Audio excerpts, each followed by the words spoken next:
First of all, let me welcome all of you very warmly to the seat of the presidency of our country, to Jubilee House, and also to express my gratitude, to thank you for responding so very quickly to my invitation for us to have this meeting. I've been meeting various constituencies in the country, but consultations across the nation could not be complete without also meeting and talking with the political leaders of our nation, especially at this critical moment when we are, like all the countries of the world, having to confront this new menace to the survival of our population and its health and welfare. And it is essentially for us to have an opportunity to exchange information with each other, and more than anything else, to agree on the measures that we can take as political leaders to ensure the unity of our nation at this critical time, and to stress the need for solidarity amongst ourselves. Because the example of our own country, the example of countries around the world which we're all familiar with, the disease doesn't have a political color. It doesn't know Democrats or Republicans or Tories or Labour or NDC or MPP.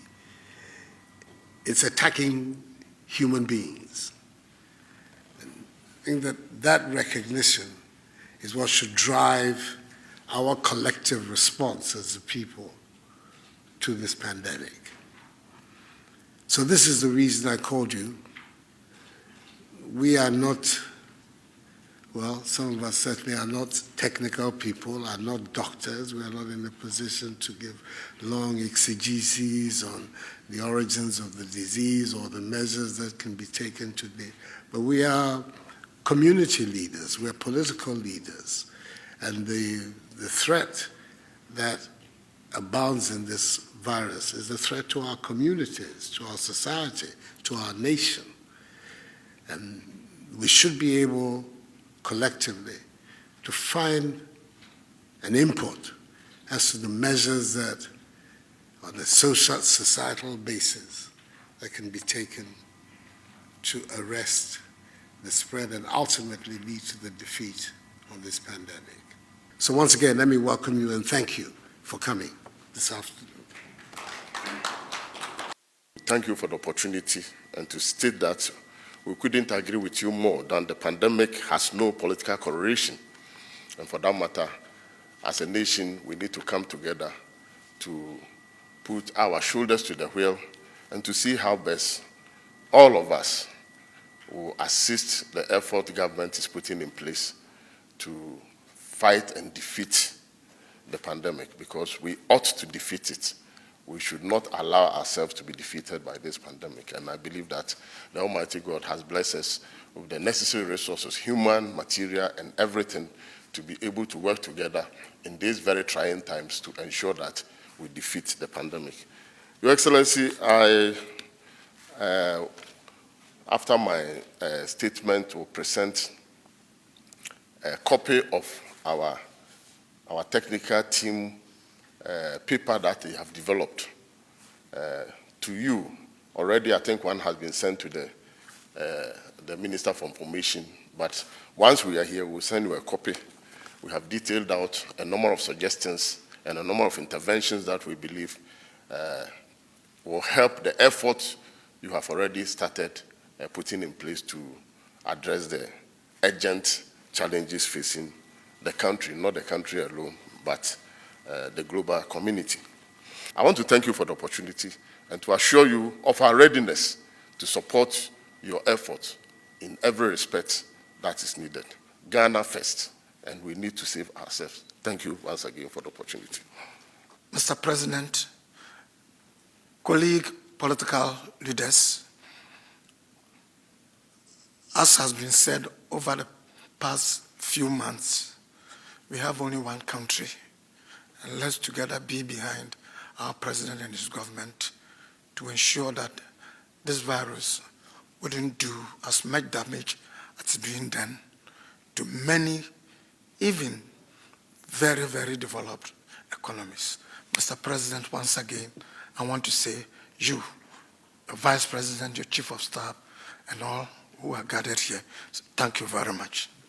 I'd like, first of all, to commend you, Mr. President, on the work you're doing, and, of course, the government and all that is going on with COVID-19. We are quite happy. Nobody has been here before, nobody in the world, which is an amazing thing, because probably the last time the world had to face a pandemic like this, nobody in here was born. So we are all in a new place. We are all in a place of learning, and we're all in a place of growth. And no one here can claim to know how to do it better than anybody else. We're all learning as we go along. So I would like to commend you for what you've done so far. The quarantining of those people on the flights, the lockdown, not very pleasant, but we have to all go through it. Maybe I should have started and said that I bring you compliments from Dr. Papa Kwesi Ndom, who has not been able to come back because he was also stuck in the US around the time that the flights were banned, so he wasn't able to come back. He would like you to know that he has some 7 ambulances in a bonded warehouse. If you would want to make use of it, there's nothing like too much meat in the soup right now. So if you would like to, he will put it at your disposal so you can use it for your efforts to fight COVID-19. As I said, most of us haven't been here, and I'd like to take this opportunity especially to speak to our friends in the other political parties. It's a difficult place to be, and you find that, particularly on social media, there's a lot of comparing and contrasting, competitiveness, and I did it better and all that, or I know how to do it. Frankly, we've all not been there, so this is not the time to compete. I would like to say to us that let's make an effort at taking off our competitive blinders and put on our compassionate lenses. Because at this point, it is compassion we need. Indeed, there are people in Agbogboloshi, there are people on the streets, and if we want to count them, some of us political parties would like to be the ones to solve all the problems for them. Some of us seem to think we know how to do it. Some of us think we've been there before and we could have done it better. We don't know. This is not the time to bring up our differences. This is the time for us to come together and actually show compassion. And it is obvious if you are working with competition, that energy is put out there and it is seen. And if you are working with compassion, that energy also can be seen by others. So let's bring up that compassionate side and use it instead of the competitive side. Thank you very much.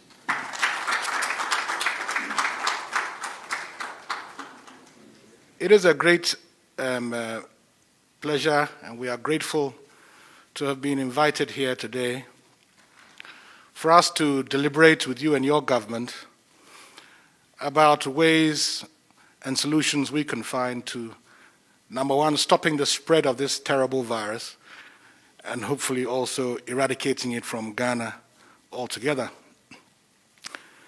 In fact, we have all been witnesses to the speed with which it has run around the world. And we have also been witnesses to how some governments perhaps have been slow or hesitant, or in some instances prevaricated about the important decisions they should have made. Fortunately, this is not a charge which your government, Mr. President, can be accused of.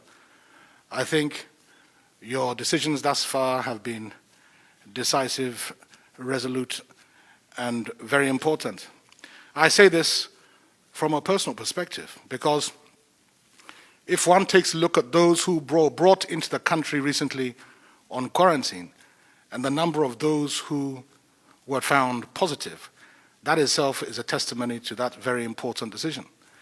We wish you well, and we offer you our assistance, and we are most grateful for being offered the opportunity to be here today. I stand on behalf of my party to thank you for this gesture that you have invited all of us to come and deliberate on this issue. It shows your desire to unite the country at a critical time when, in fact, unity is what will see us through. Because without unity, this virus can devastate us. We would like to thank the President for the actions taken so far. And indeed, the actions have been very timely and purposeful to the COVID-19 pandemic that we all have to fight. Mr. President, thank you very much for bringing us here, giving us the opportunity, leading this country in a way that we are all happy about. Thank you. Thank you very much.